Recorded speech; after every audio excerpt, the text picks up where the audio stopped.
Olá, sejam bem-vindos a mais um Clube do Livro do Triluna. Eu sou a Alina Creuri e estamos no último capítulo do livro completo de bruxaria do Raymond Buckland, que a gente leu durante o ano de 2023. E hoje eu estou com o Cleon para a gente finalizar essa leitura com o último capítulo que chama E Agora? Né? Desculpem que eu tô rouca, que eu tô sarando de uma gripe. Mas eu tô aqui temática de Halloween, que a gente está gravando isso perto do Halloween. E esse capítulo vai falar sobre o que fazer após ler um livro inteiro desse e as tradições wiccanianas, que eu achei bem legal que ele trouxe. E no final, eu fiquei muito feliz porque eu finalmente me lembrei do porquê que eu escolhi tanto esse livro para a gente ler. Porque, assim, por mais que esse livro tenha muitos defeitos, no final, para mim, tudo se explica. E aí eu vou falar por quê depois. Talvez o cliente já tenha sacado, mas depois eu falo. E aí, pessoal, tudo certinho? Ó, tá bom, né? Então, foi um capítulo bem interessante. De verdade, eu acho, inclusive, o capítulo mais interessante do livro, tá?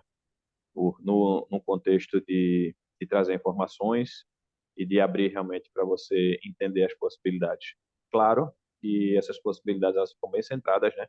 A gente, inclusive, consegue perceber bem a concentração da Wicca nos Estados Unidos, né? Até mais do que justamente no berço, né? Você não vê tantas dessas variações ali em Inglaterra, ali naquele eixo ali, né, de Reino Unido, enfim. E, e a gente também às vezes perde um pouco da noção do tanto de opções que tem, né?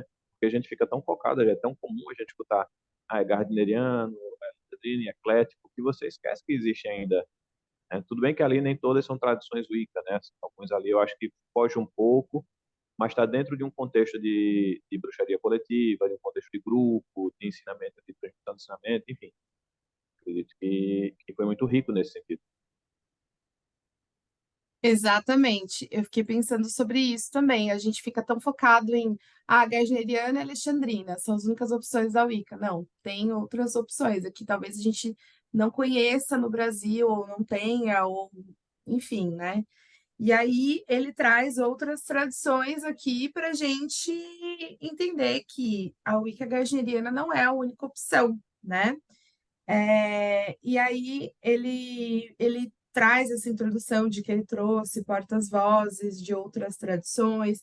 Talvez se esse livro, talvez se o Buckland ainda estivesse vivo, e talvez se ele fizesse outro livro nessa pegada, talvez ele teria pegado tradições de outros lugares, fora dos países de língua inglesa, talvez, né? Por que não? E aí eu achei bem legal ele trazer a tradição da Selena Fox. Eu não sabia muito sobre, eu sabia quem era a Selena Fox, só que, tipo, sabe quando você entra na bruxaria e você vai, ela tá lá, ela sempre esteve lá. Eu sei que ela sempre esteve lá, mas eu não sei a história dela. Eu achei muito legal que ele trouxe um pouquinho da tradição da Selena Fox. Confesso que, assim, eu não conheço, por exemplo, a Wicca celta-americana, nunca ouvi falar. The Church of the Crescent Moon, nunca ouvi falar. Então, acho que são coisas que é legal a gente até dar uma pesquisada depois, sabe? De realmente ir um pouco mais a fundo, de entender se elas ainda estão vivas, porque isso aqui foi escrito em 1980, né? Então, assim, que significa que tinha muito mais tradições diferentes da Wicca gardneriana já naquela época, né? Porque a Wicca começou a se popularizar em 1952. E aí, depois, 20 anos depois, eu tenho 10 covens de tradições, né? Nem coven, tradições diferentes de Wicca 20 anos depois, 30 anos depois.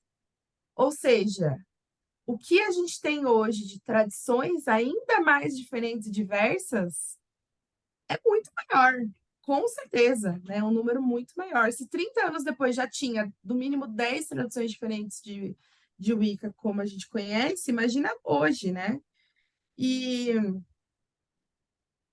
Uma coisa que eu achei muito legal, e aí eu vou falar o que eu abordei no começo, né? Esse finalzinho, e quando o Raymond Buckland fala sobre a Wicca saxônica, ele fala o seguinte, vou até marcar aqui, até marquei aqui para ler. As principais características dessa tradição Wicca saxônica são o fato dela possuir rituais abertos, todos os quais públicos e disponíveis, ter uma organização democrática que impede viagens do ego e jogos de poder por parte dos líderes de coven, ter uma prática de coven e uma prática solitária, e ter uma realidade de auto-iniciação em lugar da iniciação pelo coven, se essa for a preferência. Cara,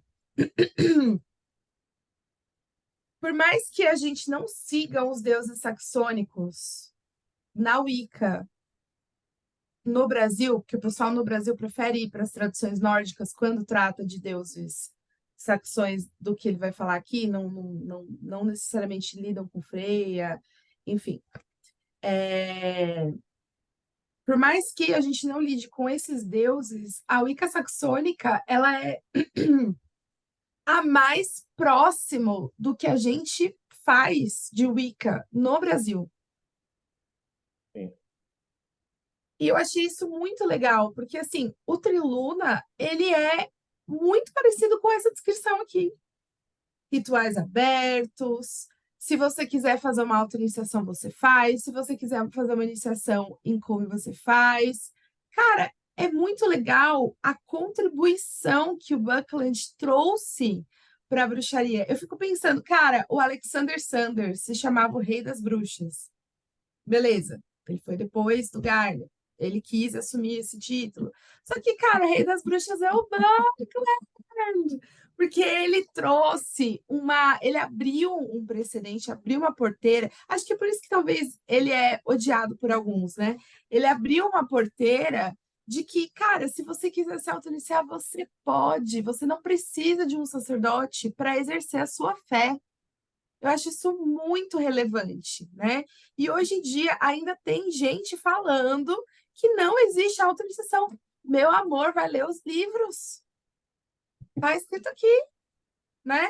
Então, assim, eu achei muito legal ele trazer isso como uma opção já em 1980. Se isso já era uma opção em 1980, por que isso não é uma opção hoje? É uma opção, né? Eu acho que ele equilibra muito bem você se manter fiel às tradições, mas você abrir para o novo também, entendeu? E não cair naquele paradoxo de, para dar espaço ao novo, você precisa matar o velho, sabe? Aquela história do rei morto, rei posto. Dá para fazer uma convivência pacífica, entendeu? Dá para você agregar novos conhecimentos, novas visões, novas formas de fazer a coisa e ainda preservar certas tradições, né? Até porque a gente precisa entender que muitas dessas tradições elas são muito misturadas ao ponto de a gente nem ter tanta certeza assim daquilo que originalmente foi feito e daquilo que foi incorporado. Então, são coisas que a gente tem que ponderar, né? A gente sabe bem o tamanho da influência que é da Golden Dawn e da magia cerimonial, então o quanto disso realmente teria sido de fato da forma que está sendo mostrada hoje, né? Então, eu acho que ele conseguiu equilibrar isso realmente muitíssimo bem. Sim, eu achei muito legal, assim. Então, é um capítulo mais curto, né? Vai falar sobre as tradições apenas, né? Eu confesso que, assim, hoje em dia, eu tenho uma tranquilidade, assim, de saber que a minha prática, ela é bastante eclética, né? Tá tudo bem não pertencer a nenhuma tradição também, né? Porque às vezes o leitor iniciante, ele pode olhar isso aqui e falar assim, tá, mas e aí, Ari? Eu não faço parte de nenhuma dessas tradições. Por mais que está escrito aqui que a Wicca saxônica prevê uma auto-iniciação, eu não cultuo Vanen, eu não cultuo os deuses Vanen, eu não... E aí, né? Eu não cultuo os deuses nórdicos. E aí, eu não posso, então, fazer parte dessa tradição? Eu não posso, então, fazer uma meditação? Eu não posso... Baseado nesse livro aqui, né? Eu não posso, então, seguir nenhuma tradição? Então, a gente sabe que eu sei, né, que aqui no Brasil a gente tem a Wicca gardneriana e a Wicca alexandrina, covens ativos, atuantes e nem sempre aceitando novos membros, mas ativos e atuantes. Agora, os outros covens, as outras tradições aqui, eu não sei, mas isso não significa, né, falando para os neófitos, que se você não encontra um coven, por mais que você queira, né, você não encontra ou não te aceitam, né? Tudo bem, vai fazer uma autorização, vai praticar, né? Você não necessariamente precisa também da autorização para praticar e para ser wiccaniano e para se considerar wiccaniano, né? Isso é importante, às vezes as pessoas acham que precisa se iniciar para fazer isso. Não, você não precisa de uma tradição. Eu acredito que o neófito, o que ele precisa primeiramente é entender qual é a demanda dele, qual é a necessidade dele. Porque, vamos lá, existem motivos diferentes pelo qual uma pessoa pode procurar uma determinada religião ou um caminho espiritual. Pode ser pela prática do grupo, pode ser pela conexão espiritual, efetivamente falando. E aí, dependendo de qual seja essa motivação, vai fazer falta ou não a questão do coletivo. Vão ter pessoas que vão, porque, por exemplo, a gente pode pensar que, mas o caminho da bruxaria natural, ele é absolutamente livre, ele é muito tranquilo. Então, por que optar por Wicca e não por bruxaria natural? Se a intenção por ele só ter uma vivência mágica, ter uma prática mágica. Provavelmente, né, eu presumo que quem busca a Wicca, quem busca um caminho religioso, né, trazendo para a raiz aí do religare, é porque está buscando uma conexão espiritual, coisa que a bruxaria pode proporcionar ou não, né?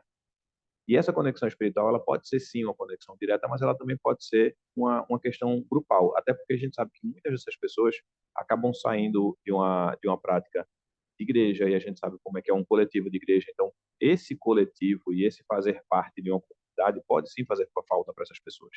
Se essa é a situação, aí eu vou fazer aqui um papel muito chato e eu vou desanimar os neófitos, assim, esquece.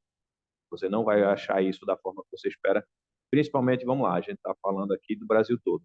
Então, você, meu amiguinho de Rondônia, você, meu amiguinho do Mato Grosso do Sul, dificilmente você vai encontrar esse senso de comunidade, você vai conseguir isso, vamos dizer assim, em loco, nesses lugares. Você pode conseguir um grupo online, mas isso vai saciar a sua vontade de conexão humana? Se sim, beleza, vai funcionar para você por um tempo, entendeu? Mas se a questão é uma necessidade de grupo, eu acho que realmente, falando em termos de pessoas que estão fora aí do eixo sul-sudeste, não é o melhor caminho. Acho que seria mais viável procurar outros caminhos de magia. Mas se a intenção é uma ligação espiritual, ela é absolutamente independente, né? Então aí você consegue sim ter uma ligação com os deuses que você quiser, da forma que você quiser, sozinho na sua casa, buscando conhecimento, buscando os grupos online muito mais como uma forma de ou validação, ou até realmente ajuda, um suporte, uma coisa ou outra, mas entendendo que a sua ligação espiritual ela tem que ser direta, tem que ser uma conexão direta. Cara, isso vai funcionar para você. Perfeito. E vale a pena dizer que a Wicca é uma tradição, é uma tradição, né? Uma vertente, né? A Wicca é uma vertente da bruxaria sacerdotal iniciática, né? Então, seja ela auto-iniciática ou iniciática de outra pessoa, né? Ou vertical, né? Que é quando os deuses também fazem esse papel. Mas eu quis enfatizar agora a questão do sacerdotal. A Wicca é uma religião sacerdotal, né? É uma religião de sacerdotes. Então, você pode ser apenas um membro, se você quiser. Hoje em dia você pode, né? Hoje em dia a gente tem, por exemplo, lugares de culto onde as pessoas vão para celebrar os sabás da Wicca de forma aberta, né? Aqui em São Paulo mesmo, a gente tem o Santuário da Grande Mãe. Então, você pode ser apenas um membro? Hoje em dia você pode, né? Não só aqui no Brasil, em outros lugares também deve ter lugares onde as pessoas fazem rituais abertos de Wicca, assim como o Raymond Buckland previa e já pregava, né? Agora, para quem realmente quer adentrar a Wicca, é uma religião sacerdotal, ou seja, você vai passar por um caminho de dedicação, ou seja, aquele treinamento, o famoso treinamento das 13 luas. Você vai passar por esse período de 1 ano e 1 dia, você vai, dentro desse período, celebrar todos os sabás, todos os esbás, e vai ter uma conexão com as divindades que estão te guiando naquele processo, e isso leva tempo, isso traz transformações para a sua vida. E ao final disso, você se consagra sacerdote, né? E os deuses te consagram. E uma sacerdotisa talvez te consagre, ou um sacerdote te consagre, né? Ou às vezes só os deuses. E você faz uma auto-iniciação. Então, assim, é um caminho sacerdotal.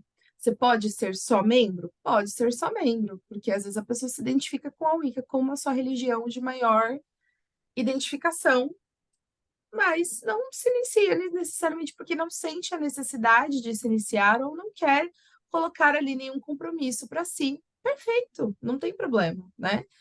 O que você faz na sua religiosidade, na sua prática, não diz respeito a ninguém, diz respeito a você e às suas divindades que estão com você. Só que é aquilo, né? O sucesso será a sua prova. Eu gosto muito dessa frase, descobri que é do Crowley, né, recentemente. Então, assim, tudo bem você não se iniciar. Só que quando você se inicia também, cara, você vê umas diferenças, né? No seu contato com as divindades que aumentam, no... Cara, é uma coisa muito doida, assim, porque você vira sacerdote e aí você realmente percebe que tá, agora começou, agora foi, né? Agora começou. E aí as coisas começam a andar na sua vida da forma como você gostaria que elas andassem. De verdade, assim, não é uma coisa que, eu tô vivendo a minha vida, mas as escolhas não fui eu que fiz. Não, você fez essas escolhas e elas são as suas escolhas, e agora você está vivendo a vida e você está tomando as rédeas dela, e você sente ali um contato com as divindades muito próximo, e você sente que elas te retribuem pelo seu sacerdócio, e você tem as suas obrigações com essas divindades também, elas te pedem coisas. Todo sacerdócio gera um ofício, e esse ofício precisa ser trabalhado, né? É um trabalho. Sacerdócio é um trabalho para a comunidade, por isso que não é para todo mundo, né? Por isso que você não necessariamente precisa se iniciar. Exatamente. E, inclusive, por isso que eu achei muito interessante, como você comentou, da tradição da Selena, né? Eu não tinha dimensão do que ela representava lá, né? De tudo que ela iniciou, de todos os processos. Mas achei muito interessante o que ele falou sobre ela e tudo. Até vou pesquisar, até separei aqui justamente para pesquisar um pouco mais justamente sobre esse ponto. Eu achei fantástico, né? Todo o trabalho que ela faz de intercâmbio, assim, uma coisa realmente leva para outro patamar, né? O nosso senso de comunidade, a nossa espiritualidade e a nossa comunidade, de uma forma geral. Achei isso muito bom. Um outro ponto que eu Realmente. Um outro ponto que eu tinha colocado para anotar, que eu achei muito interessante, é que eu acredito, eu não pesquisei, tá? Aqui eu vou falar sem ter pesquisado, só realmente baseado, né, em sentimento. Mas eu noto que lá, né, nos Estados Unidos, eles falam bastante nessa questão de igreja, né? Eles colocam muito church e tal, não sei o quê. Acredito que sejam por questões legais, para poder facilitar algumas Uhum. coisas, né? Não sei se questão de redução de impostos ou se questão realmente, pelo menos, de ter algum tipo de proteção, né? Porque eu presumo que devam ter leis garantindo liberdade religiosa e tudo. Então, quando você se coloca nessa posição, você ganha uma proteção especial do Estado, né? Você deve ter algum status um pouco diferente. É diferente de você estar praticando na sua casa e alguém vai tacar pedra na sua casa, você não é um templo, você não é igreja, você não é nada. Então, claro, continua sendo um crime, mas assim, de muito menor potencial, né? Quando você se coloca dentro desse guarda-chuva, eu acredito que para eles faça mais diferença do que para a gente aqui. É. Achei interessante isso. Aqui no Brasil, a gente tem, eu não sei se ainda tem, tá? A Abra Wicca, que é a Associação Brasileira de Wicca, né? Que é, no papel, é uma igreja, porque é uma questão legal mesmo. É uma questão legal que você abre uma instituição, e como é uma instituição religiosa, se chama igreja, legalmente falando.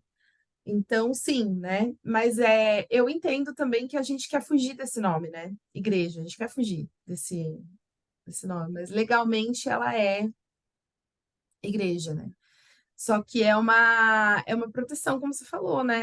É uma proteção, mas ela também é um statement político, né? Do tipo, olha, estamos aqui. É uma afirmação política do tipo, olha, estamos aqui, existimos e merecemos o mesmo respeito que as outras religiões, né? Eu acho que é interessante isso. E no druidismo, a gente tem agora o Conselho Brasileiro de Druidismo também, que faz esse trabalho. Então, assim, também é, não se chama igreja porque o Conselho Brasileiro de Druidismo, ele é um conselho de fato, porque aqui no Brasil a gente tem várias tradições druídicas também, coisa que eu também não sabia. Olha como é interessante a gente estar inserido nos cenários de forma atuante e profunda, né? Ir nas convenções, ir nas feiras, isso me proporcionou esse contato com outras tradições que eu não sabia que existiam só pela internet. Às vezes a gente espera as coisas chegar para a gente, né? Não, vá às feiras. E aí eu descobri que existe então várias tradições mesmo, várias tradições, várias formas, vários círculos diferentes de druidismo no Brasil, inclusive tradições mais de duas tradições com 10 anos de. Então, assim, realmente são tradições, né, com mais de 10 anos aqui no Brasil. Então, assim, eu não sabia disso. Então, assim, o conselho, ele não é uma igreja porque ele junta todas essas tradições e um representante de cada uma para formar o conselho. Porque o druidismo ele é ainda mais democrático do que a Wicca que não tem nenhum líder assim, né? Então, assim, eles têm votações para quem vai reger as ações do conselho por 3 anos, aí troca. Então, assim, eu acho muito legal essas organizações mágicas, porque a gente se sente pertencente a algo, né? Porque muita gente vai para a religião e também em busca de pertencimento, né? Somos seres humanos, faz parte de quem nós somos. Está lá na pirâmide de Maslow, que é a pirâmide das necessidades do ser humano, uma das necessidades é pertencimento. Então não tem problema, não se sinta menor por eu quero pertencer a algum lugar. Todo mundo quer, né? O Chester Bennington já diria Somewhere I Belong, do Linkin Park. Então, assim, todo mundo procura um lugar de pertencimento, né? A religião ela pode ser um lugar desse. E, então é muito bom que a gente veja essas organizações mágicas se movimentando no Brasil, porque daí você tem muita opção. Você não precisa ficar preso ai, vou fazer parte do clubinho do fulano, do ciclano, do beltrano. Não, tem vários clubinhos. Você vai fazer parte do clubinho de quem você quiser. Você se identifica com aquele ser humano? Vai para a tradição do ser humano. Se identifica com ele? Vai para não sei o que dele. Então é isso, né? Hoje em dia a gente tem muito espaço. Que bom. Não, é ótimo. É maravilhoso que seja assim. Precisa realmente dessa pluralidade. E também é muito bom que haja esses espaços de pertencimento. É melhor que sejam esse tipo de espaço de pertencimento onde você realmente tem um desenvolvimento humano, né? Simplesmente o pertencer pelo pertencer, que a gente sabe que pode levar a lugares perigosos. O fato de você estar buscando ali ser aceito em um grupo, isso quase nunca acaba bem, né? Então é muito bom que a gente tenha lugares de desenvolvimento humano. Pertence a um lugar, mas esse lugar, a proposta dele é desenvolver-se. Então, isso é excelente. E eu também confesso que eu já tive mais birra com essa coisa de usar o nome igreja e tal, não sei o quê. Hoje eu sou um pouco mais tranquilo em relação a isso. Acho que eu já fiz as pazes com o meu passado de igreja, então eu estou menos birrento com relação a essas coisas. Justo, justo. Eu também, assim, para fins legais não me incomoda, assim, eu só não chamaria jamais, assim.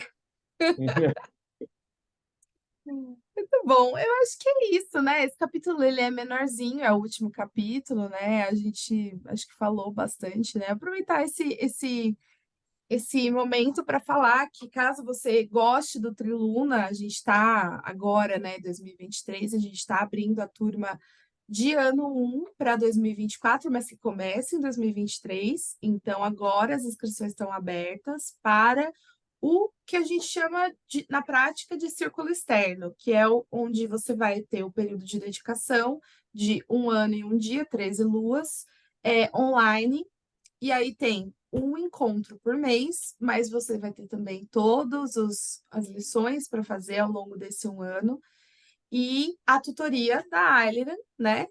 Para entender a Wicca e ver se é isso que você quer. Porque ao final, presume-se que, se você quiser, você pode se iniciar, ser iniciado por mim, ou se auto-iniciar se você quiser, né?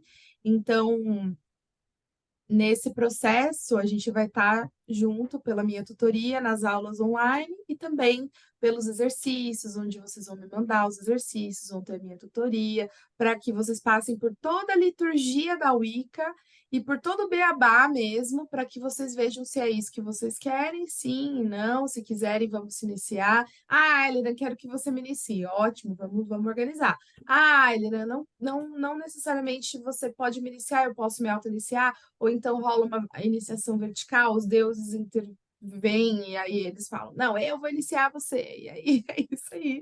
E mesmo quando o sacerdote inicia o outro, quem inicia são os deuses, eu acredito muito nisso. Então, assim, nós, sacerdotes, somos apenas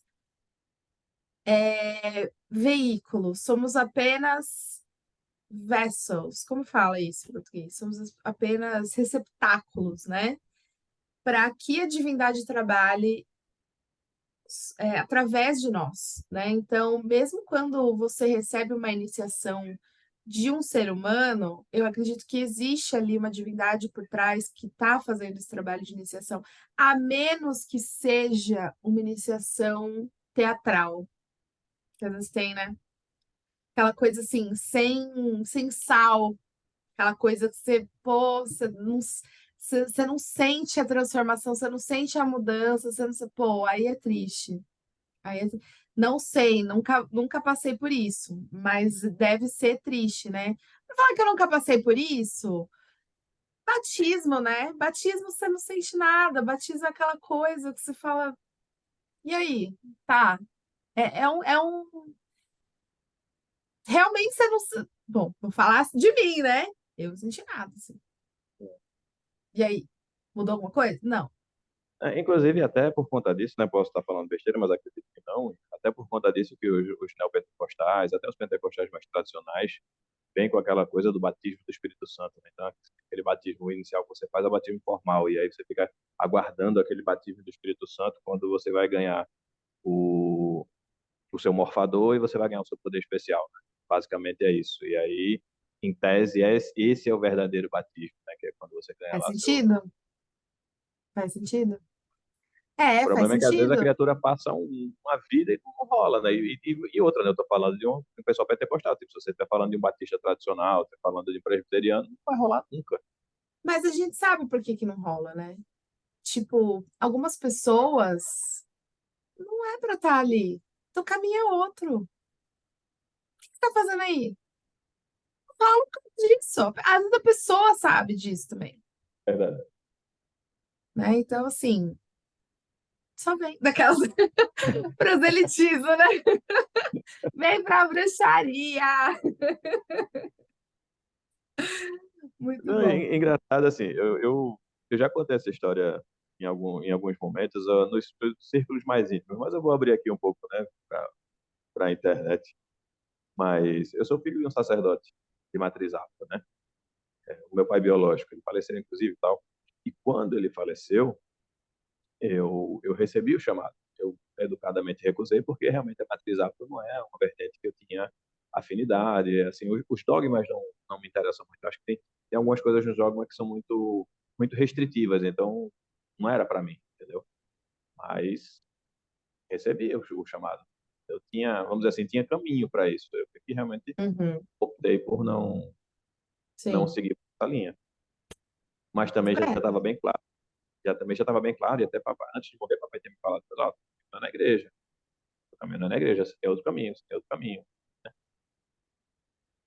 E às vezes até mesmo às vezes até mesmo dentro da bruxaria, a gente recebe recados das divindades do tipo, seu caminho não é esse, dentro daquele círculo de bruxaria daquela forma, né?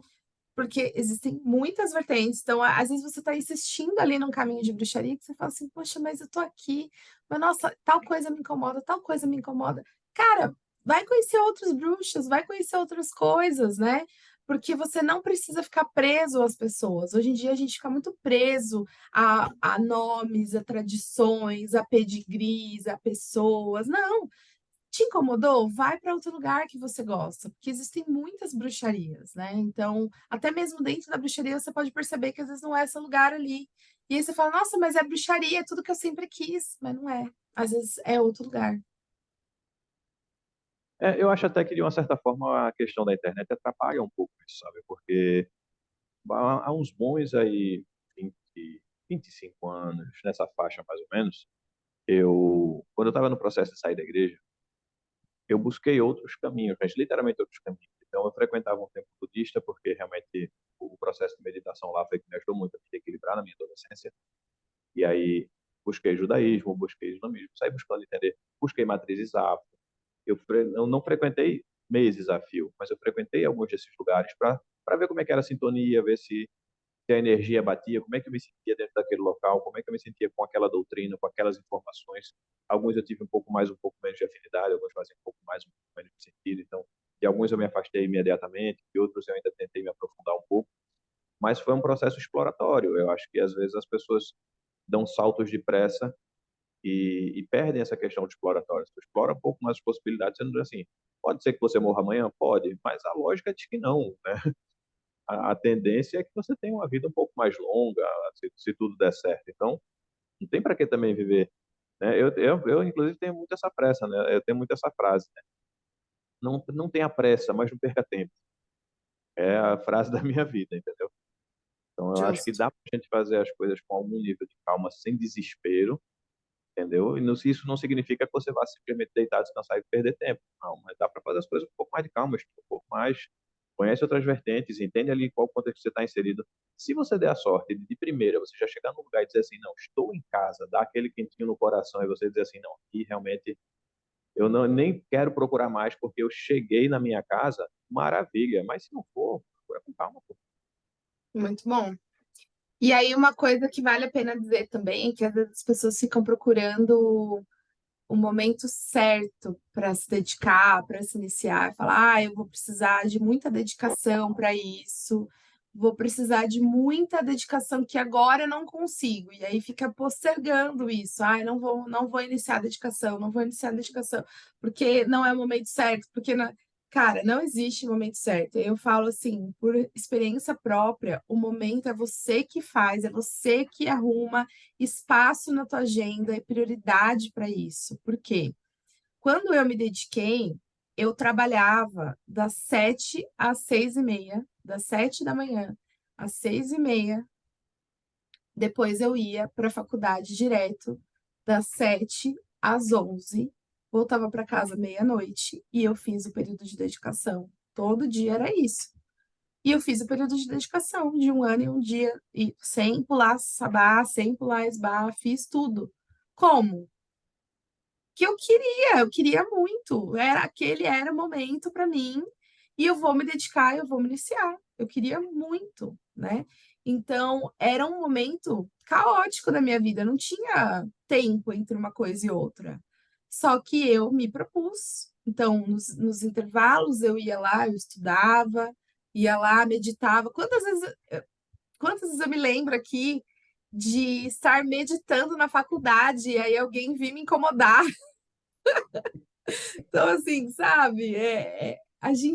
Quando a gente quer, a gente arranja tempo, a gente arranja espaço na nossa agenda, né? Então, não fique esperando o momento certo, que ele não vai chegar. O momento certo vai chegar, o momento certo é você que faz. Momento gospel, porque eu não aguento, eu tenho que fazer uma sacanagem. Os deuses não escolhem os capacitados, eles capacitam os escolhidos. Muito bom, muito bom. Né, então é isso. E aí, assim, realmente os deuses eles ajudam muito, né, a gente nesse processo. Não é só a Ayleid empurrando, falando: "Vamos, vamos, vamos". Os deuses ajudam muito. Os deuses inclusive ajudam a gente a entender quando que aquilo não faz mais sentido, né. Porque teve algumas pessoas que começaram o processo de dedicação comigo que abandonaram. E abandonaram porque perceberam que não era aquilo que elas queriam. E tá tudo bem também. Tá tudo bem você perceber ao longo da jornada. Você não precisa, tipo, ai, comecei, tem que terminar. Não necessariamente, calma lá, né? A gente entende que a bruxaria, ela traz transformação. E essa transformação, ela pode ser tanta e tamanha que você pode querer, inclusive, criar uma coisa do seu jeito. Isso é importante também, né? Então, enfim, é isso. Acho que é basicamente esse, o recado é exatamente esse. Experimentação, sim. O caminho da bruxaria, seja ela qual vertente for, é um caminho de estudo e experimentação. Estudo e experimentação é fundamental. Acho que tudo na vida a gente sempre diz que você precisa ter um bom equilíbrio entre teoria e prática, mas eu acredito que na bruxaria esse equilíbrio ele seja mais fundamental ainda, porque se você fica teórico demais, você está só estudando e você começa a achar que aquelas coisas não fazem sentido. Se você pratica sem estudar, além do risco de você fazer besteira, você começa a fazer as coisas no piloto automático sem entender o que está fazendo. Então é um caminho que exige muito mais teoria e prática, né? E bastante Perfeito. experimentação. Perfeito. Cirúrgico. Perfeito, é isso aí. E é isso, gente. Espero que vocês tenham gostado desse Clube do Livro, que foi, né, muito produtivo, muito bom. A gente vai ler em 2024 o livro da Starhawk, que é o A Dança Cósmica das Feiticeiras, né? A edição nova dele. Então, já se programem aí para adquirir esse livro, a versão nova desse livro, a edição nova, porque tem a edição antiga e é diferente, então a gente vai ler a edição nova, com todas as notas de rodapé. E é isso, espero que vocês tenham gostado desse Clube do Livro, que foi uma jornada muito interessante, de amores com Raymond Buckland, mas também de, pô, vacilou, né, Raymond? Mas tudo bem, né? Raimondinho, rest in peace, rest in power. E aí, ele foi uma pessoa muito importante para a bruxaria. Acho que se não fosse pelas contribuições dele, nós não estaríamos aqui. O Triluna com certeza não estaria aqui. E agora, quem não acompanhou os outros, né, por favor, então vá e leia, faça a leitura, assista os capítulos, assista os episódios. E até a próxima. Quer falar alguma coisa, Clay? Não, não, só não percam a oportunidade realmente de participar do clube. É muito rica, é muito diferente a leitura em conjunto com a leitura isolada. Você ter pontos de vista diferentes, é muito rico. O Clube do Livro, de uma maneira geral, é muito rico. Então, realmente, não percam esse programa e vai ser muito bom. Muito Todos são bom. muito. Então, é isso. Até a próxima, gente. Blessed be. Blessed be.